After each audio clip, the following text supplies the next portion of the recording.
सांख्यिकी का हमारा लेक्चर चल रहा है पीजीटी मैथ सीजी 2026।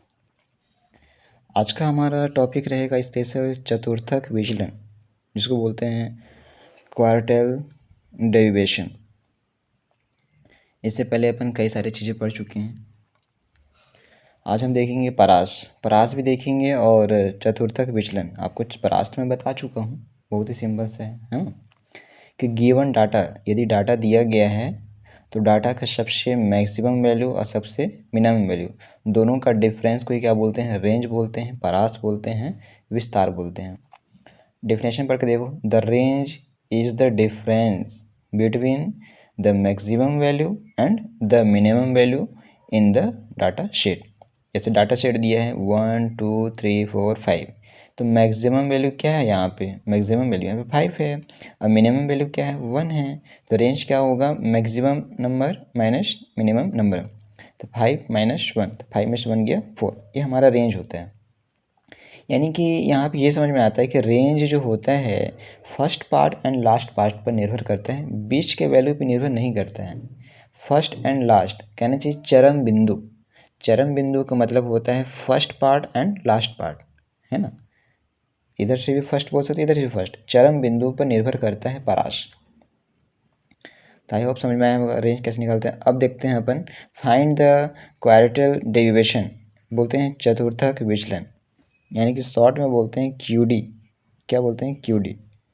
अच्छा, क्यूडी होता क्या है ये तो बात की बात है, इसको सॉल्व करने का तरीका क्या है ये इंपॉर्टेंट है। तो इसके लिए एक फार्मूला होता है क्यूडी के लिए। क्यूडी के लिए फार्मूला होता है, वो फार्मूला ये है Q3 माइनस Q1 अपॉन में 2, ये क्यूडी का फार्मूला होता है।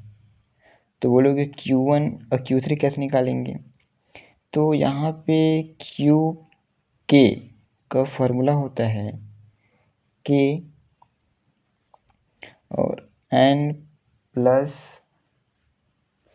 1/4, ये होता है फार्मूला n+1/4। तो कहना चाहिए यहाँ पे यदि Q1 निकालना पड़ेगा, तो Q1 निकालना पड़ेगा तो K की वैल्यू 1 है और यहाँ पे n+1/4। यदि अपन को क्या निकालना पड़ेगा, Q3 निकालना पड़ेगा। तो Q3 कैसे निकालोगे, K की वैल्यू है 3, K की वैल्यू 3 है और n+1/4।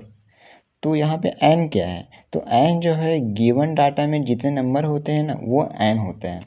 जैसे 1 2 3 4 5, मतलब यहाँ पे n का वैल्यू कितना है, 5 है। n का वैल्यू कितना है, 5 है। आई होप समझ में आया होगा। अब हम सॉल्व करते हैं, ठीक है। तो आपको समझ में आया होगा कि क्यूडी फाइंड करने के लिए फार्मूला क्या होता है, Q3 माइनस Q1। अब उनको Q1 भी निकालना पड़ेगा, Q3 भी निकालना पड़ेगा। उसके बाद दोनों का डिफरेंस करके 2 से डिवाइड करेंगे। तो स्टेप 1 सबसे पहले क्या करेंगे, Q1 फाइंड करेंगे। क्या फाइंड करेंगे, Q1। तो अभी मैंने बताया कि QK का फार्मूला, ये अलग फार्मूला था QD का, और QK का फार्मूला ये होता है। तो Q1 फाइंड करना है, तो Q1 के लिए फार्मूला क्या बनेगा, n+1/4, क्योंकि K की वैल्यू 1 है। Q1 is equal to n+1/4, ठीक है। तो यहाँ पे n का वैल्यू कितना है, 5 है, क्योंकि गिवन डाटा में 1 2 3 4 5 नंबर है, 5 टर्म्स है। तो यहाँ पे n इजकल टू 5 है।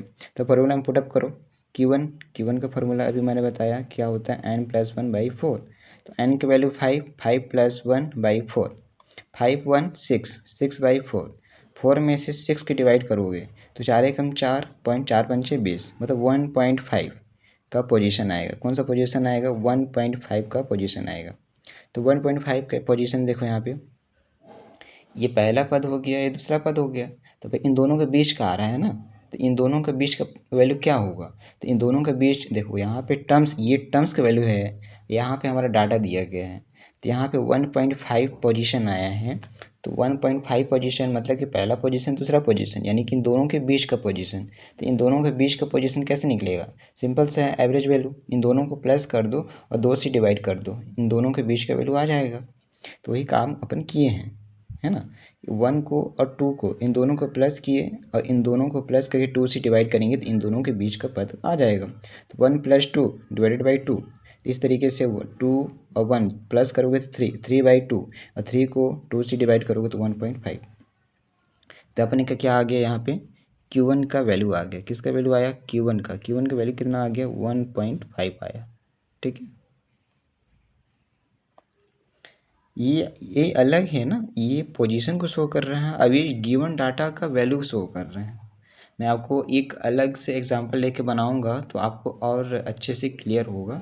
मैं अभी क्या कर रहा हूँ कि एक नॉर्मल से क्वेश्चन 1 2 3 4 5 डाटा ले रहा हूँ।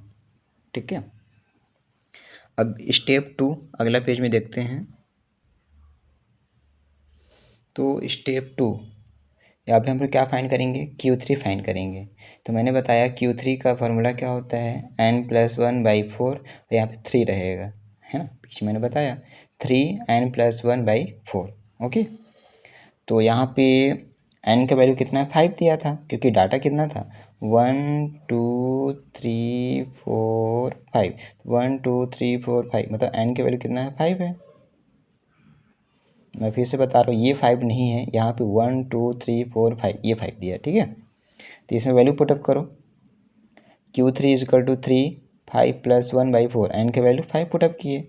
अब 5 1 6 और 6 3 = 18, 18/4 और 4 में से 18 के डिवाइड करोगे तो कितना मिलेगा, 4.5 वैल्यू, पोजीशन। यहाँ पे वैल्यू बोलो, पोजीशन बोल सकते हो। ठीक है, मतलब चौथा और पाँचवें पद का बीच का पद।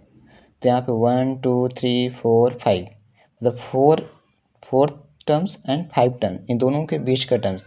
तो इन दोनों के बीच का टर्म्स कैसे आएगा, तो इन दोनों के बीच का टर्म्स, दोनों को प्लस करो, 2 से डिवाइड करो, इन दोनों का टर्म्स, बीच का टर्म्स आ जाएगा। तो ये काम किए हैं Q3। चौथा टर्म्स कितना है, चौथा टर्म्स 4 ही है और 5 टर्म्स 5 ही है। तो इन दोनों का टर्म्स को प्लस करो, 2 से डिवाइड करो, तो 5 4 9 हो जाएगा, 9/2, और 9 को 2 से डिवाइड करोगे तो 4.5 आएगा। तो हमारा क्या चीज़ का वैल्यू आ गया, Q3 का वैल्यू आ गया।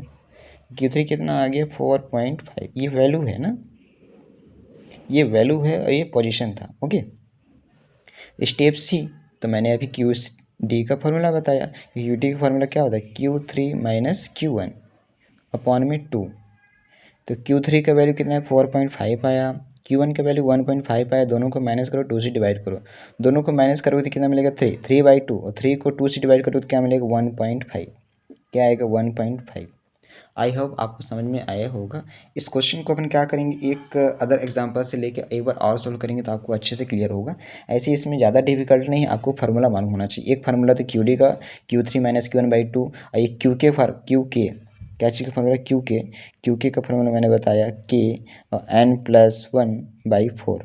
ओके, तो आपको यहाँ पे जब QD जब फाइंड कर रहे थे क्वाड्राटिक डेरिवेशन, तो आपको ये समझ में आया होगा कि जो डाटा दिया है, जैसे 1 2 3 4 5, तो डाटा के एक तो टर्म्स पे कि कितने टर्म्स है उस पर निर्भर करता है। लेकिन यहाँ पे याद रखना कि पहला टर्म्स और लास्ट टर्म्स इन दोनों पे निर्भर नहीं कर रहा है ना, पहला टर्म्स और लास्ट टर्म्स पर निर्भर नहीं करता है, यह हमेशा बीच वाले वैल्यू पर ही निर्भर कर रहा है। मतलब फर्स्ट टर्म्स लास्ट टर्म पर निर्भर करता ही नहीं है, करता भी होगा तो थोड़ा सा करता हो। ऐसे हम लोग यहाँ पे देखें कि फर्स्ट टर्म्स लास्ट टर्म पे निर्भर नहीं करता है।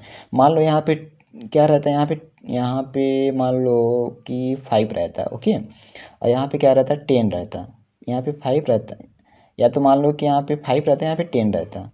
इसको तो यहाँ पे मतलब फर्स्ट टर्म से लास्ट टर्म से निर्भर नहीं करता है। तो यहाँ से एक क्वेश्चन बना के आया था 2029 में, ये देखो क्वेश्चन बोलता है कि निम्न में से कौन सा अपकिरण का माप चरम मूल्यों से मतलब कि first terms and last terms से न्यूनतम प्रभावित होता है। मतलब प्रभावित तो होता है लेकिन न्यूनतम प्रभावित होता है, कम से कम प्रभावित होता है। तो यहाँ पे ऑप्शन दिया है विस्तार। विस्तार का मतलब होता है रेंज। क्या होता है, रेंज, है ना, विस्तार मतलब रेंज होता है। तो अभी मैंने बताया, क्या बताया कि रेंज तो first terms and last term चरम मूल्यों पर निर्भर करता है, मतलब प्रभावित तो होता है, सबसे ज़्यादा प्रभावित होता है है ना, सबसे ज़्यादा प्रभावित होता है, मतलब ये तो प्रभावित होते हैं। माध्य विचलन भी प्रभावित होता है, क्योंकि आप माध्य कैसे निकालते हो, सभी टर्म्स को, मतलब सभी टर्म्स को प्लस करते हो, उसके बाद जितने नंबर्स होते हैं उससे डिवाइड करते हो ना, तो उसके बाद फिर विचलन फाइंड करते हो, तो माध्य विचलन भी प्रभावित होता है, विस्तार से कम होता है लेकिन होता है। मानक विचलन भी होता है, लेकिन यहाँ पे न्यूनतम प्रभावित होता है, ये ज़्यादा प्रभावित नहीं होता है। चतुर्थक विचलन मतलब चरम मूल्यों पे न्यूनतम प्रभावित होता है कौन, यही, ये सभी प्रभावित होता है, ये प्रभावित नहीं होता है। यानी कि हमारा जो क्वेश्चन दिया गया है, तो क्वेश्चन के हिसाब से आंसर क्या होगा, ये होगा, है ना। फिर से पढ़ता हूँ, निम्न में से कौन सा अपकिरण का माप चरम मूल्यों से न्यूनतम प्रभावित होता है, तो न्यूनतम प्रभावित कौन होता है, यही होता है, और ये सबसे ज़्यादा प्रभावित होते हैं, ये न्यूनतम प्रभावित होता है। तो हमारा आंसर क्या होगा, चतुर्थक विचलन। आई होप आपको समझ में आया होगा। आप इस वीडियो की एक बार फिर से देखिएगा तो आपको ज़रूर समझ में आएगा, है ना, कि क्यूडी किस तरीके से फाइंड करते हैं। बहुत ही सिंपल से है, गिवन डाटा फार्मूला आपको मालूम होना चाहिए, Q3 - Q1/2, और QK का फार्मूला होना चाहिए KN + 1/4। Okay, thank you.